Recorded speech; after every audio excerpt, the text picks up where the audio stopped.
We're back for another webull tutorial. Now this is the classic webull desktop that I'm using, or the regular webull, program. I also have the newer webull desktop 4.0, which is a very, very awesome program. And I'm going to go over that, but not right now. So let's look for something that is having massive dips under.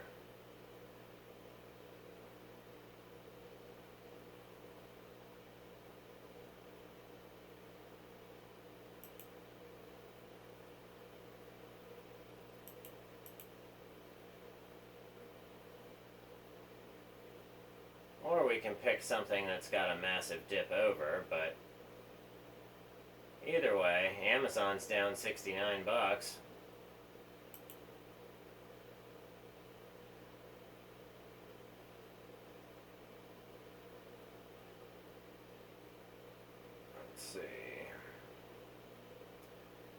Let's see, Dominion Inc., Next Era. Let's do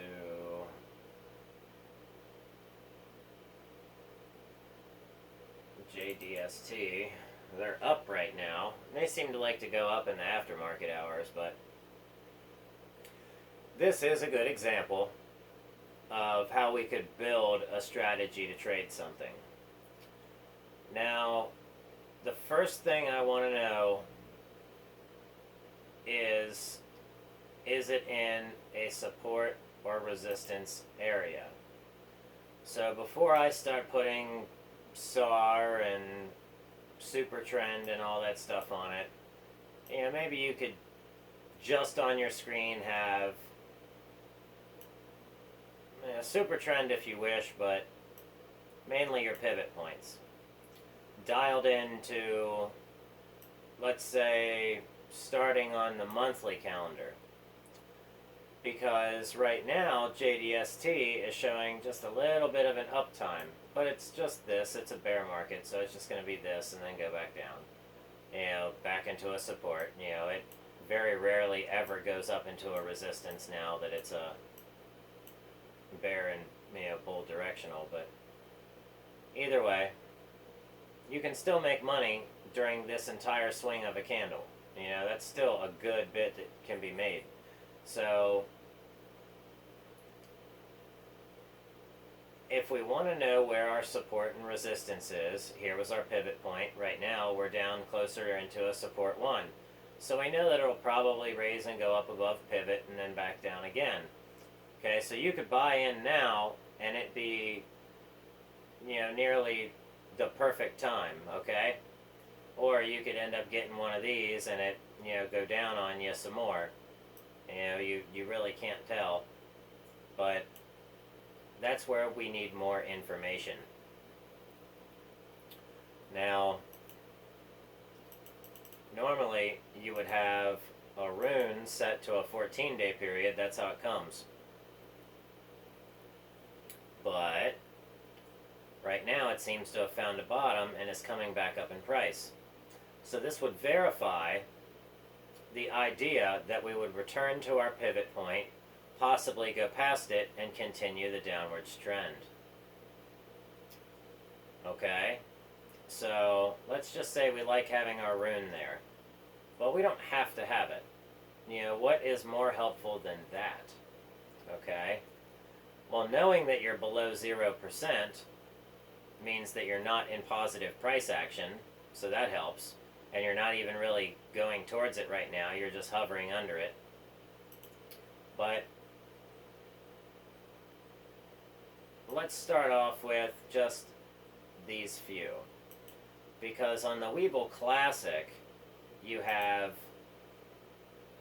different indicators that are, say, represented a different way than on webull 4.0, such as this Ha HA indicator, which is the high and low of the open and close. And so as we continue, we can look at a Bollinger Band. We can use our EMA. That doesn't seem very useful. Well, our B%. You have your ADX, which can show you some volatility. Your ATR, also very helpful. Or your Bollinger Band width. Okay, but I like using, let's say, the B% and the EWO. Okay? The reason why I would like these necessarily, and we can save this indicator set and add to it as we want. So we're going to save this as the scanning indicator set. So we're scanning for good deals. Alright? Now, normally I would keep the rune on there, but I can always pull that up in another indicator set when I'm more interested in the stock itself. So the rune can be helpful overall and at a very quick glance to tell you whether it's in positive or negative price action overall for the month or for the time period that you're looking at.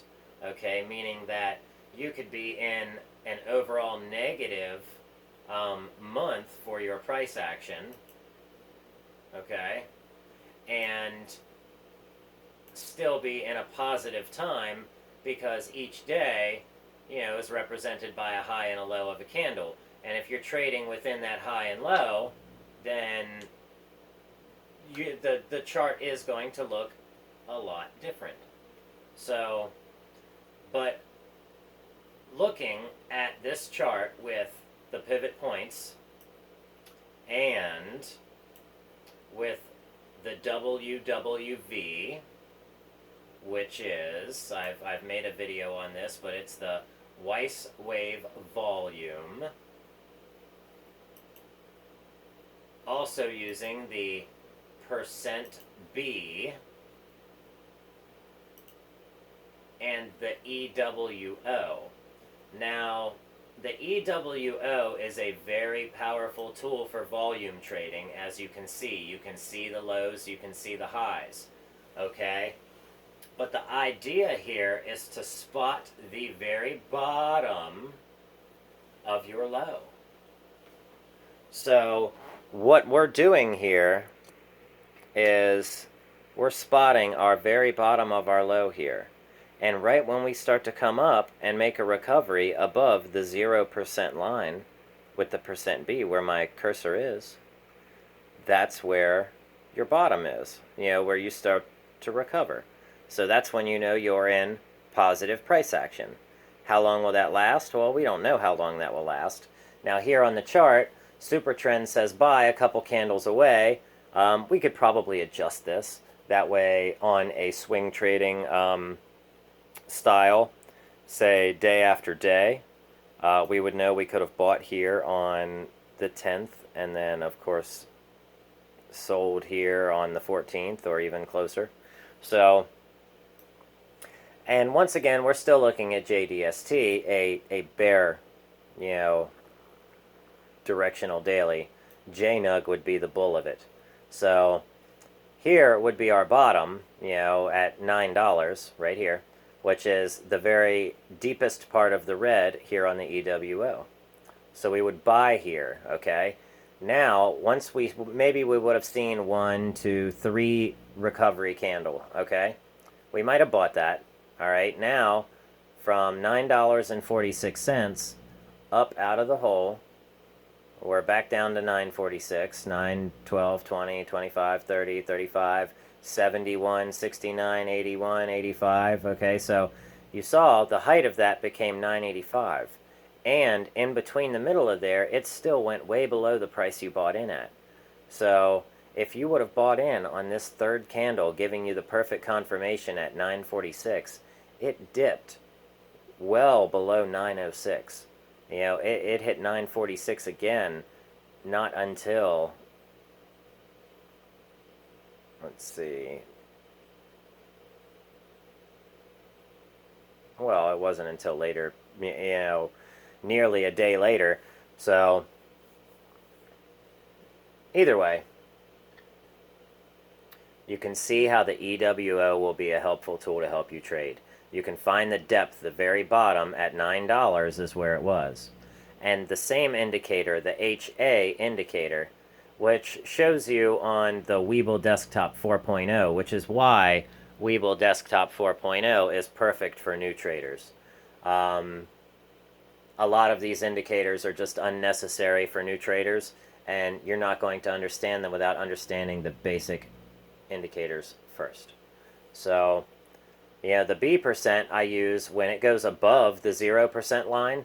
That is a clear buy signal. And down here, if it goes above the 0% line and we are in a support, then we know that it's going to make a run for the pivot. If it breaks pivot, then we know we're going to R1. If it breaks R1, then we know it's going to R2.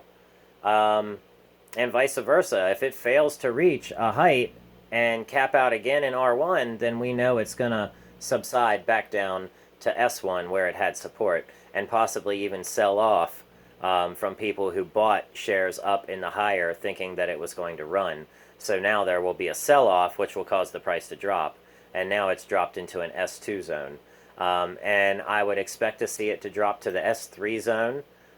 That's going to be the third phase of the 6 phases of the market that you are going to find, you're going to find yourself going through.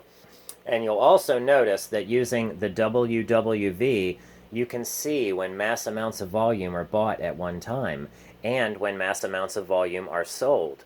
Also, with the WWV, when you go across a positive volume, a green volume bar that looks negative, okay, it looks red, that means that they've shorted on that particular, time. That means that they went against the market, even though it was a good candle.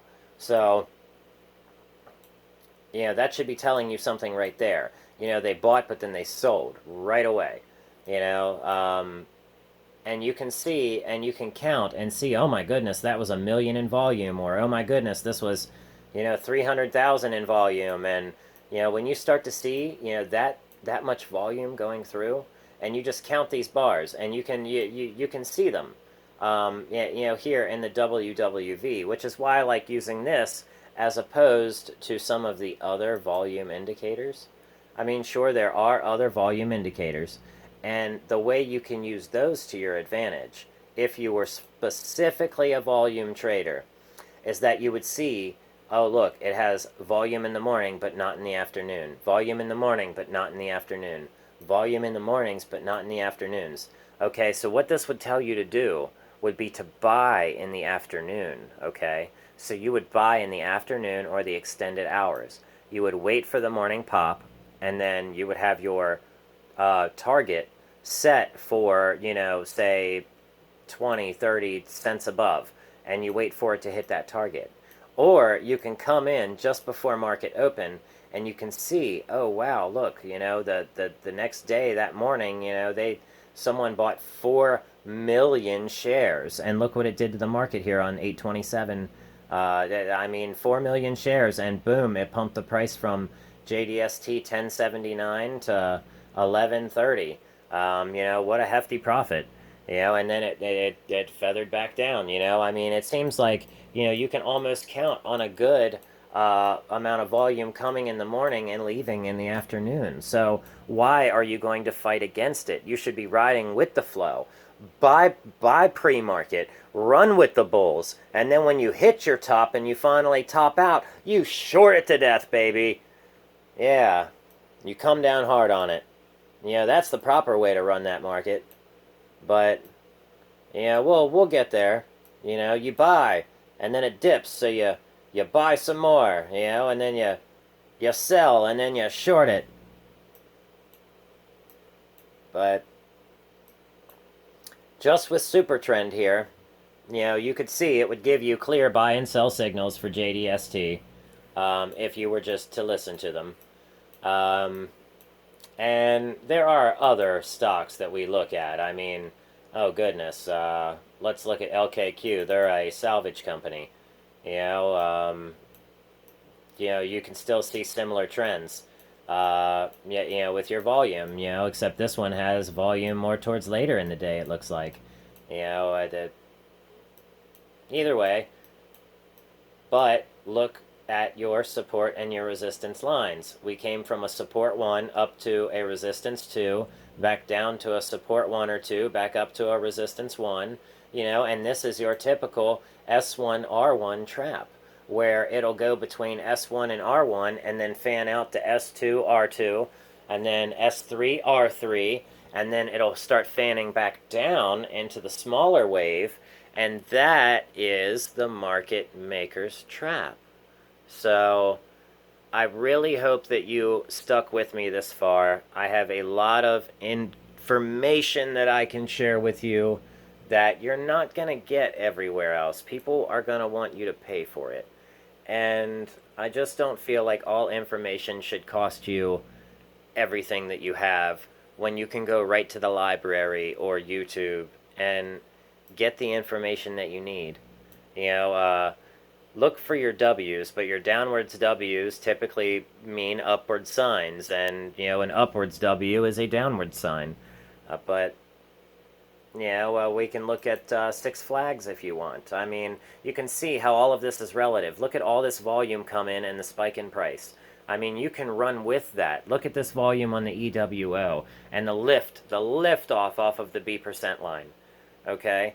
And that's just the first of many, many strategies that we can use to find good stocks and when we could possibly want to enter and exit our trades. The possibilities really are endless, and the only other thing that I would say that maybe a beginner should have on here is maybe a stochastic. I don't recommend Vortex or maybe even the WNR, but it does the same thing as the stochastic does. It just shows it to you in a different way, and the stochastic is a lot easier to use for beginners. So if you were going to set up your own platform to scan for stocks for entries and exits, and where you might want to find your price ranges of where you want to put your buys and your sells, and find the range, you can use your pivot points and your super trend. Now those pivot points are going to help you find where the tops and bottoms of your stocks are, so you can judge by, was this a 30-cent move in this space or was it a 20-cent move? Start making those comparisons and do your own analysis. Also, you'll use the B% to help you out to be more accurate on when you should certainly be buying in and going with the bulls.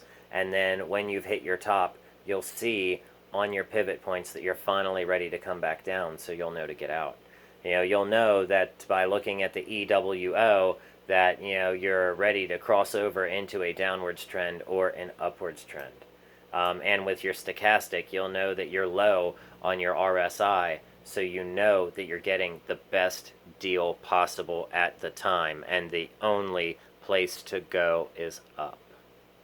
So, with that in mind, Six Flags is currently hitting a bottom on the stochastic, meaning that it is in an R1 zone, and I expect them to bump out and go down a little bit down into the support, so they'll go from $24.46. I see them coming back down around to $22, but then I expect that $22 to take you up to about 27.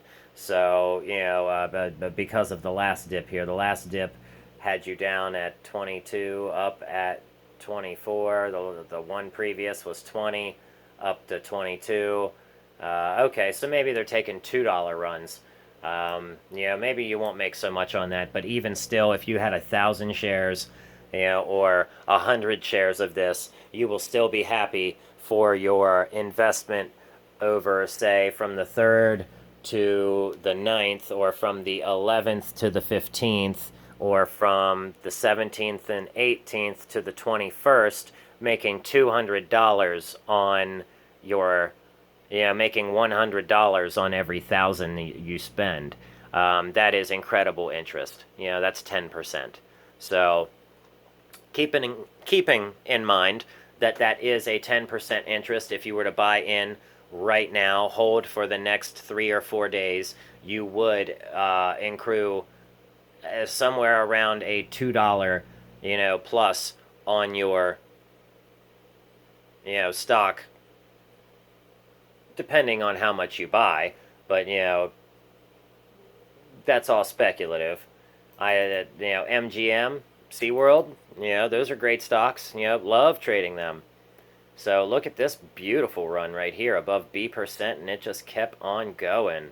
Wow. Finally touching down back here in September. I wonder when it's going to lift off again. And look here, right at August, boom, it never, ever, ever really bottomed out. It hit the bottom here and then jumped and kept on going. The 24th, it found a bottom, still right there along the pivot line, not even deep into S1, and kept on going. I mean, SeaWorld, baby, come on. I mean, look at that. Look at it jumping. I mean, this stock runs like it's jumping through the ocean. It looks like Flipper. That's only appropriate. Just like Workhorse is just steady chugging along, baby. I'm telling you. You get into SeaWorld, Six Flags, Workhorse, IMAX, Carnival. Boom, I'm telling you, you will not be disappointed. They are all in the red right now, but over the month they have already hit their bottom and they are coming back up. So, I mean, right now, look, Carnival was in the S3. It's going back up, baby. I mean, it's happening. SeaWorld, let's see where that's at. I mean, it's got to go up. I mean, I know it's going up because it's coming down here. So once it finishes this down run in here, I'll buy somewhere around in the 18th, and then I'll make my $2 on SeaWorld. Six Flags is holding the same pattern right now. It's just a little bit ahead of it. And you'll notice that a lot of stocks tend to run and trend that very same way. So, but that is the best setup you can use for this webull platform to scan for your stocks. Let's check out Walmart. To scan for your stocks to see what the current price action is. You need to be able to look at this chart and say, boom, it's in support. Boom, it's in resistance. Now, one day, you will be able to look at it, zoom in, and say, okay, there's the top. Okay, there's the bottom, But for now, you need a little bit of help as beginning traders, don't you? I mean, of course you do, because I do. I did. I mean, we all need some help.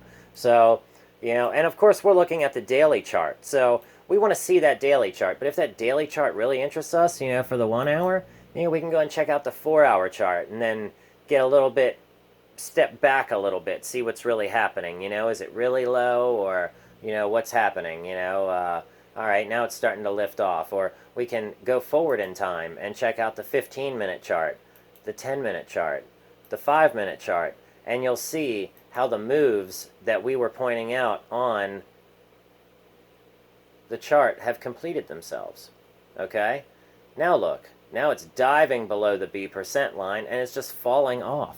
Well, I guarantee you that Walmart right here is going to fall off, more than likely down into a support zone. And depending on where it lands, if the people who are holding it aren't selling because they're scared, then it might find support and trend back up. But so far, it went from 136 to 138. I mean, okay, another $2 interest. But the reason why you find similar spreads but different stocks is because there are different investors with different amounts of money who still want to make the same 2% or more, or interest rate. So, because that is the reason why we put our money into stocks, because they're more profitable than typical bank holdings. Wow, Starbucks is way down in a support 3 zone, which means that when it gets back up, oh man, buy Starbucks, baby. Yeah, buy Starbucks, because once it finally gets back up into a resistance 1 or 2, I mean, that's good money. Good money. Yeah. I mean, the spreads there are probably very, very good. You know, I mean, the coffee's good, so why wouldn't the spread be? But if you bring it down from a support of $74, it hit a R3 of 85. So it's got a nice spread of $15 from just a support 1. So if you could get it down to a support 3, then it would probably have a spread of about $40. Incredible. Which means that right now, the top R3 is probably more like $115, and the bottom is probably more like 60. So that's probably where I would put some buys and sell, buy and sell. Buy at 65, sell at 105, something like that. You're making great money. But I figured I would make a nice, decent video on how I like to make my beginner starter setups, how I would encourage people to look at things. This is a really great way to use your indicators to your advantage. So try setting them up like this. I'll come out with another video on, say maybe the next step I like to take after I find a stock that really interests me. What is the next bit of information I need to know besides how much volume is being passed through it right now, or has been passed through it in the last few days or couple days or, week, month, 30-minute chart, 15-minute chart, and 1-minute chart. Decide, what is happening. Is it down on the stochastic or is it up on the stochastic? Because if it's up, you don't buy it. You only buy in an oversold condition, not in an overbought condition. That is not the way to make money. So, let's sign off for now, but happy trading, guys, and subscribe, like the video. You have no idea how much that really helps me out. It helps me get that content to new traders who really need that extra step, learning how to, get things set up, get going, and finally start making some profits. So let's do that together.